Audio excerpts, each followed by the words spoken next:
Natural soap ಕಂಡಿದ್ದೀರಾ ನೀವು? ಹೊರಗಡೆ ಸಿಗೋ ಕೆಮಿಕಲ್ ಯುಕ್ತ ಸೋಪ್ಗಿಂತ 100 ಟೈಮ್ಸ್ ಬೆಟರ್ ಇದೆ ಅದು.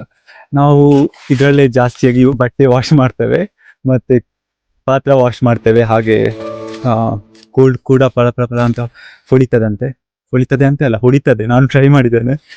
ಮತ್ತೆಂತ ಅದೇ ತುಂಬಾ ಒಳ್ಳೇದು ಅಂತ ಅನಿಸ್ತದೆ ನನಗೆ. ಬನ್ನಿ ಅದು ಹೇಗೆ ವರ್ಕ್ ಆಗುತ್ತೆ. ನನ್ನ ಆಂಟಿ ಅದರಲ್ಲಿ ಬಟ್ಟೆ ವಾಶ್ ಮಾಡ್ತಿದ್ದಾರೆ, ಹೇಗೆ ವರ್ಕ್ ಆಗುತ್ತೆ ಅಂತ ತೋರಿಸ್ತೀನಿ ನೋಡಿ. ಇದು ನೊರೆಕಾಯಿ, ಮತ್ತೆ ಅಮ್ಮ ಕಲೆಕ್ಟ್ ಮಾಡ್ತಿದ್ದು ಇದನ್ನೇ. ಇಲ್ಲಿ ನೋಡಿ ತುಂಬಾ ಬಿದ್ದಿದ್ದಲ್ಲ, ಇದನ್ನಿಗೆ ಹೆಕ್ಕಿ ಮೇಲೆ ಹುಳಿ ಕೂಡ ಇದೆ. ಇಲ್ಲಿ ಒಂದು ಪಾತ್ರೆ ಇಟ್ಟಿದ್ದಾರೆ ಅಮ್ಮ, ಅದ್ರ ಮೇಲೆ ಹಾಕ್ತಾನೆ. ಅಮ್ಮನಿಗೆ ಯಾವಾಗೆಲ್ಲ ಬೇಕು ಅದು ಬಟ್ಟೆ ವಾಶ್ ಮಾಡೋದಕ್ಕೆ ಅವಾಗ ತಗೊಳ್ತಾರೆ.